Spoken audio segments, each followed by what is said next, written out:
Danesha Williams. Hello, everyone. I'm Dr. Eboni, and we are the founders of Let's Talk About It. And if this is your first time, Welcome. If not, Let's talk about it. Yeah, so we want to first start off saying, welcome to season 2, okay? Season 2. Giving all the vibes. And Happy New Year. Happy New Year. Happy New Year. So you already know we ain't forgetting our wine. If you got it, drink up. And if not, sit back and relax. Okay, so let's just go ahead and get into it. Yes. So we are going to start off just with some questions because I know, first and foremost, there's always this resolution, new year, new me. Right. Why do we have to wait to the new year to do Make our changes. resolution or make changes? Right. I think that it's just a thing that it's a trend. I don't even think it's a realistic thing. I think people say, okay, new year, new me. Right. Because honestly, we don't have to wait to the new year, right? You don't. You can do it now. So let's jump into some of the conversations that we hear a lot nowadays on social media, like Facebook, Instagram, TikTok. Everybody's talking about, oh, in the new year come, I'm cutting ties. I'm Right. cutting people off. I'm cutting things off. So why wait now? But let's talk about it. Let's get into it. So why, when you hear that I'm cutting ties, what do you think about? I think when you say cutting ties, especially when you're putting a date on it, like a new year, I think it's just a matter of you've been feeling some way. You're just waiting for a day you're giving yourself more time. Okay. I think that's what it is. Giving yourself more time. Instead of making the decision today, you want to wait into the new year to make that decision. Okay. That's what I think. But what are you thinking about that? I mean, I think for instance, if I say I'm cutting ties, that means not how I'm saying I'm cutting ties of somebody or something. Right. But I want people to take away the notion of like you have to cut off something or you have to wait to the new year to cut ties. Right. You can do it now. Cut ties with those bad behaviors that you have. Those habits. Or cut ties with those people that bring bad energy. Right. But we're about to get into it. We're about to get into it. Yes. So Danesha, first question. Let's do it. Why is it so hard to let go of people, habits, and commitments, even when you know they're bad for us? Wow. I think it's just a matter of being comfortable, right? I think people use like history, relationships, whatever that might look like, to hold on to things that they know is not good for them, rather it's been expired. And I feel like sometimes that's really bad because all it does is just keep you right where you're at. No, I agree. Because like you mentioned, history, time, Right. That's one of the common denominators when it comes to deciding whether or not you're going to cut somebody off. Right. Because I can honestly say, like, one of my former friends, very close friend of mine, something tragic had to happen for me to be like, okay, I'm done.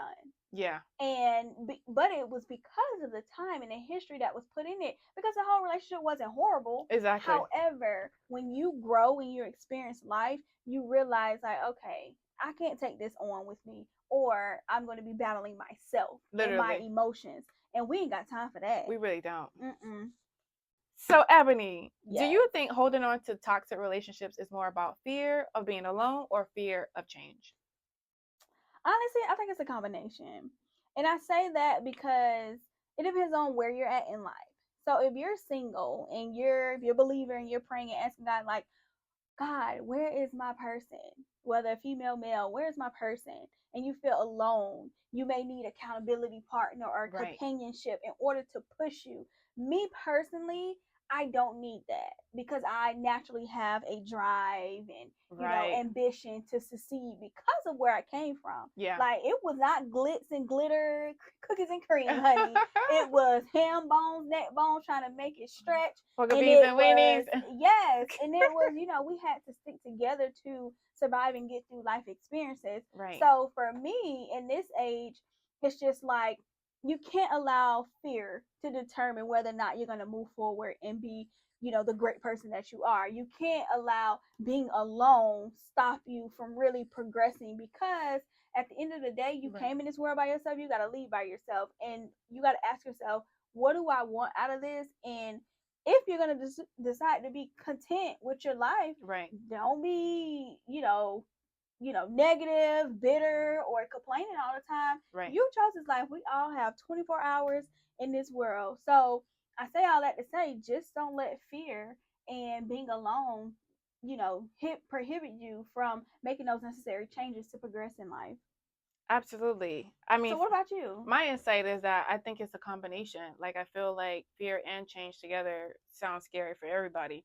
I feel like if you don't have that mentality to like just move forward and, you know, put yourself in those environments that actually uplift you, I feel like you'll kind of conform almost. So I I feel like agree. it's the both.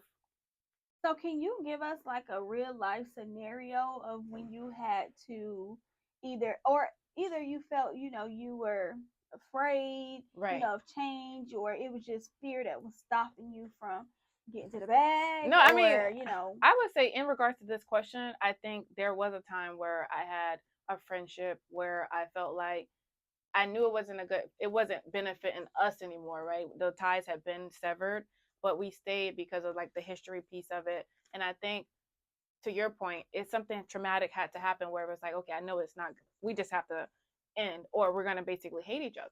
And I think when you see it from that standpoint, I'd rather walk away from it versus us hating each other. You know what I'm saying? no, I agree. And back to the common denominator, don't wait until the new year. I mean, happy new year, however, new year, same day, but new you as far as just you're changing from yesterday for Yeah, yourself. right. Don't let that history and things you have to sometimes cut You have to cut people it from off. the source. Okay, cut it from the source. But I also heard someone says, and I can't remember exactly who it was, but this young lady, she said the best thing she could have done was look at herself Mm, before cutting someone off, because she's like, well, what am I doing, or what can I change? right. What if it's me?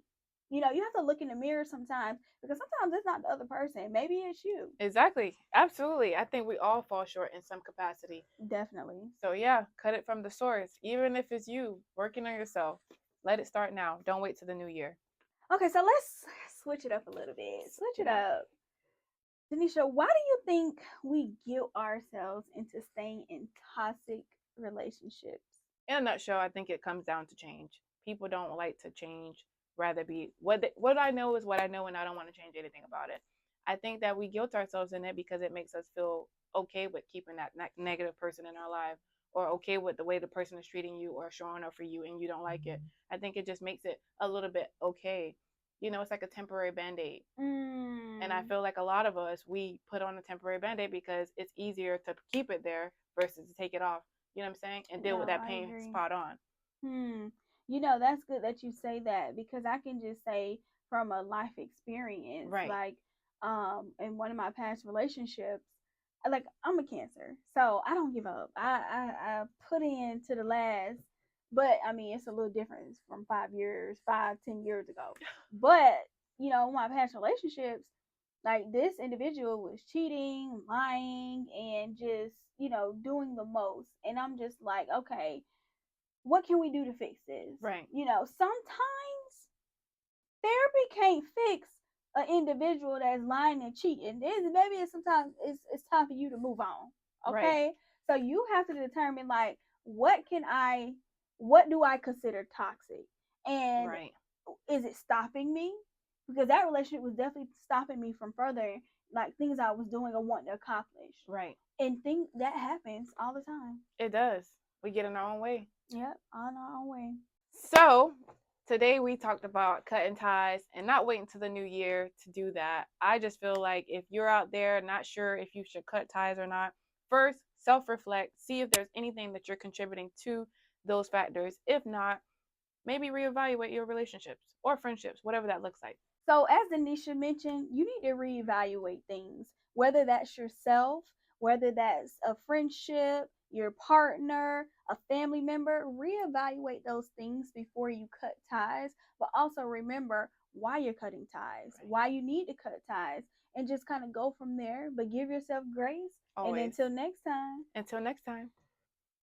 Down your hair. Tune in for the latest conversations.